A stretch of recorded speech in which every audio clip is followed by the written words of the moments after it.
We've got what is technically called, I think, at De Montfort, a Taylor Fest. So we have, first of all, Maria Taylor, who will be reading from Melanchrini, her poetry collection from Nine Arches Press. And I think we'll then forge straight ahead, handing over from Maria to Jonathan Taylor. They may be related in some way or another. We're not quite sure about that. No, it's a lie. Is it a lie? Okay, it's a lie. And Jonathan will be reading from his very, very hot off the press novel, Entertaining Strangers, published by Salt. So if you can have a round of applause for Maria Taylor.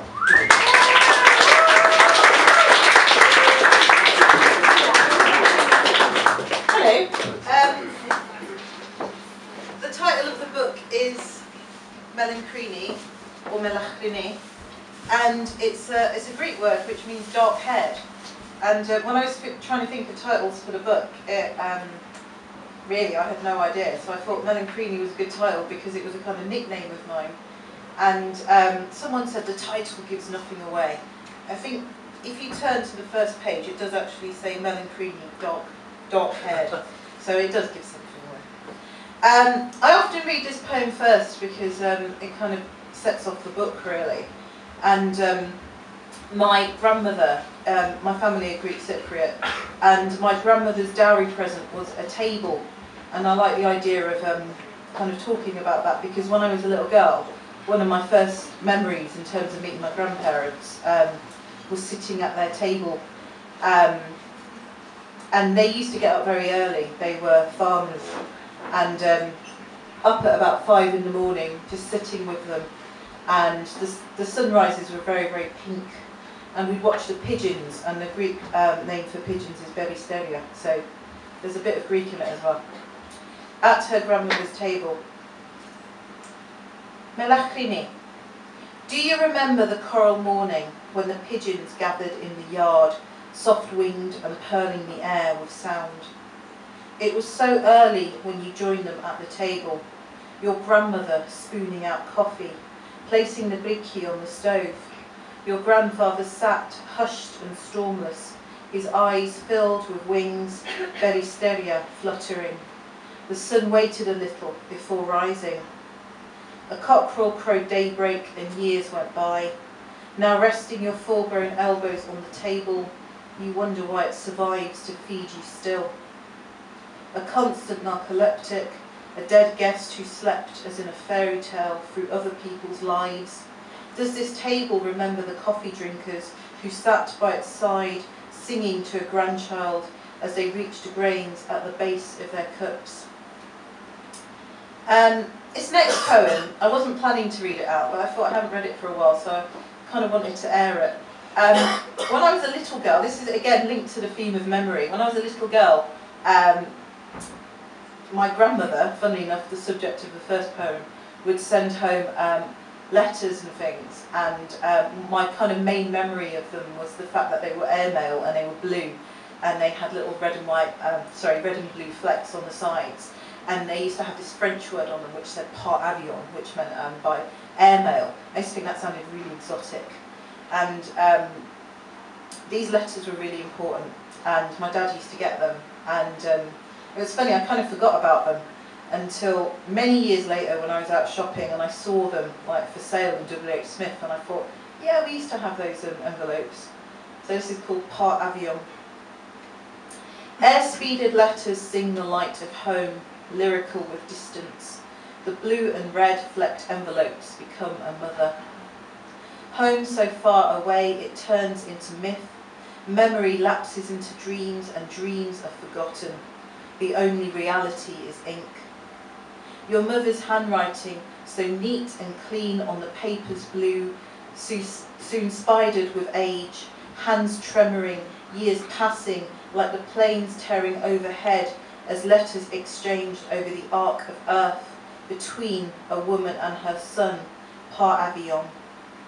Faces half recalled, revived by pen, sisters getting married, fathers always busy, babies getting born, you missing.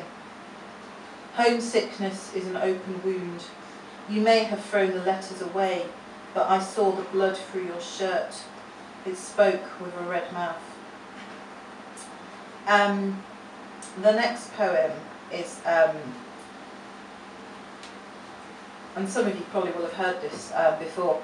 I was very attached to my downstairs neighbour when I was growing up, and she really was big time into hits of the Hollywood musicals and kind of old songs, and she used to play them so loud I could hear them coming up, because we lived in a flat. I could hear them coming up from the floorboards. And this poem's called Delicado, which apparently was a big hit in the 50s, and I can imagine when she was young her probably dancing to these songs. And she did have a husband. I thought her husband had actually died, but he'd just left her. But the way she spoke of him, you know, she wasn't very fond of him. So this is trying to imagine what's going on downstairs when this music is coming up to my ears. Delicado. Martini glass in hand, you gaze into his face, all handsome and candied over with youth. A quick bite of maraschino from the stick before he pulls you over to the peach-lit floor, both of you dancing delicado after midnight, with your wedding finger newly banded. It was all orchids then, the world spinning at 78 revolutions per minute, cherry sweet, before your dancing partner found another. And when I lived in the swaying flat above your stuck groove existence, I heard a tremolo of vibrato notes and glissando scales drifting up from underneath my heels. I knew you'd be sinking a melancholy cocktail, toe-tapping Blue Star or Be Mine Tonight, with the band still playing at the Palais Hall, and your glass tremulous and wobbling, as if it might shatter into tiny pieces. The next one is the reality of the situation. Just before my parents moved away from the flat, many, many years later, I went down to see her and say goodbye, and there was the ex-husband. But this time he was in a box, because he'd been cremated, and she said, that's him, in the box. And Patricia is my heroine, and that kind of really stuck in my mind, that particular incident. So this one is Mr. Hill for Patricia. For a while he's gone back to his first wife, who's decided to keep him on a mantelpiece with mouth-blown vases on either side. It means she's had to speak to his mistress. They have more in common than she realised, but wonders if her toenails are still painted red. No one is quite sure where to scatter him. Not her, not their ne'er-do-well grown-up kids, not even the lady with scarlet toenails.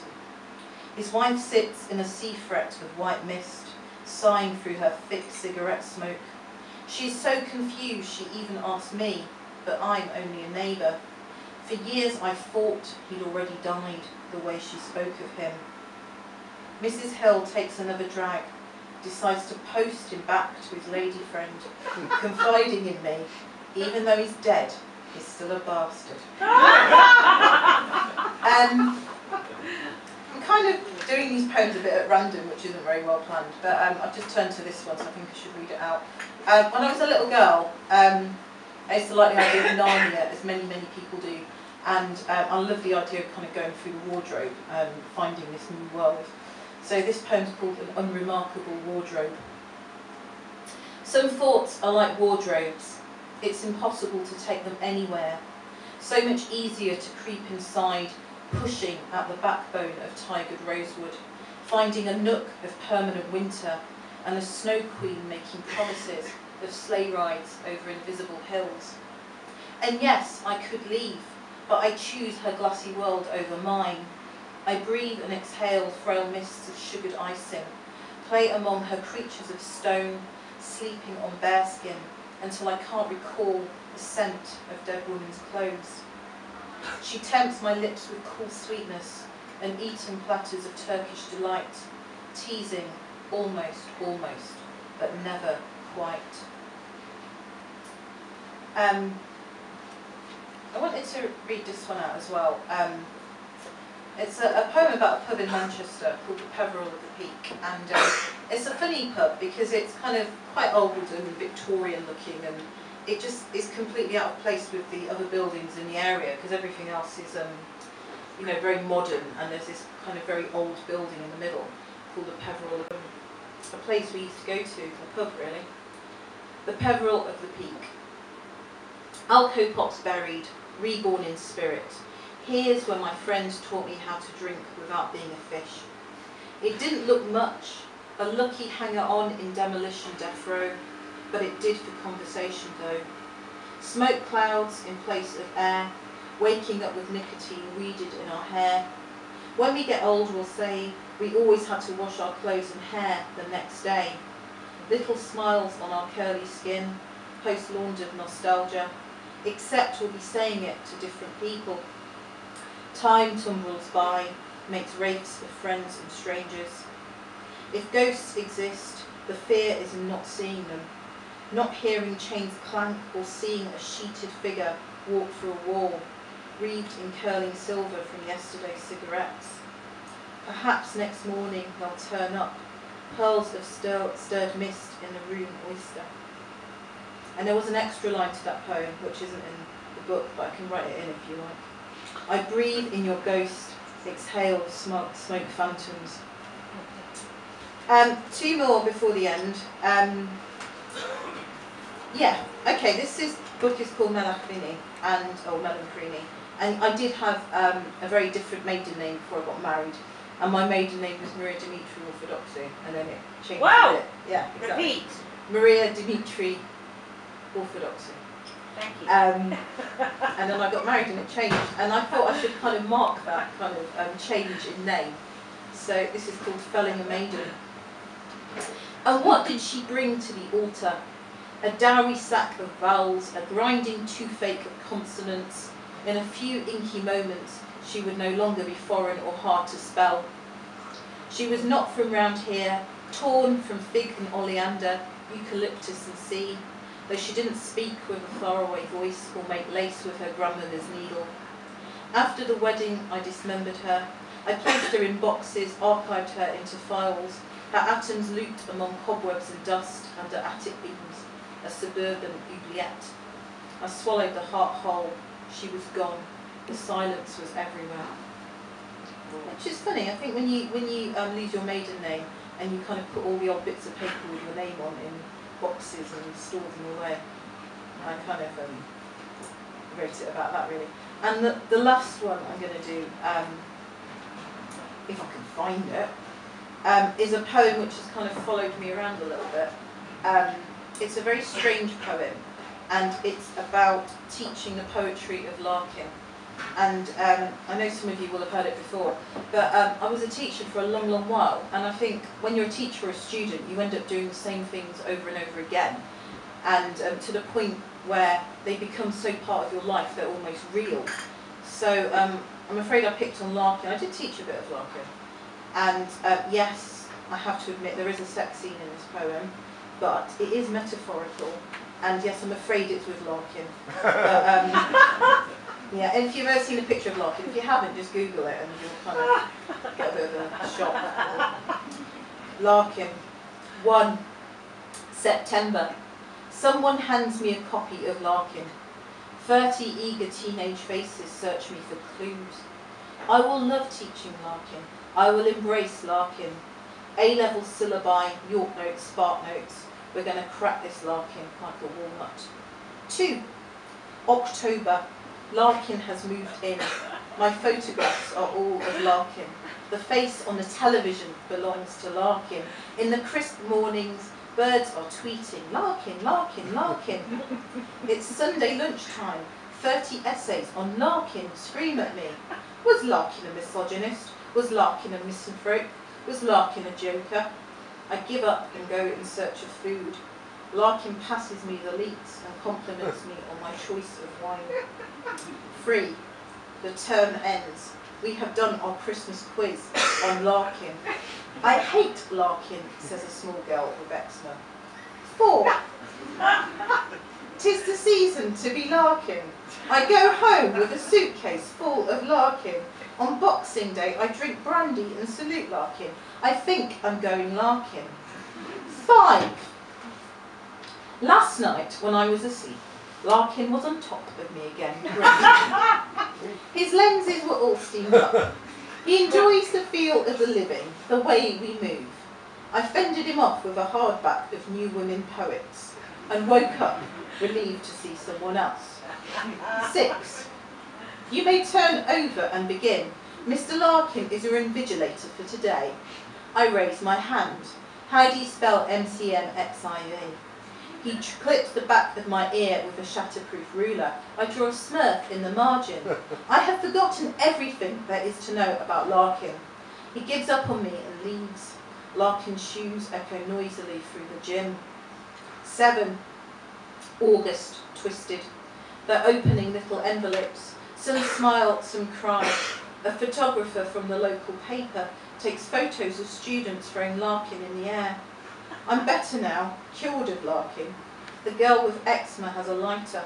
I find a charred copy of High Windows behind the gym with a used condom and a can of lilt. Never such innocence, as I think someone once said. Thank you.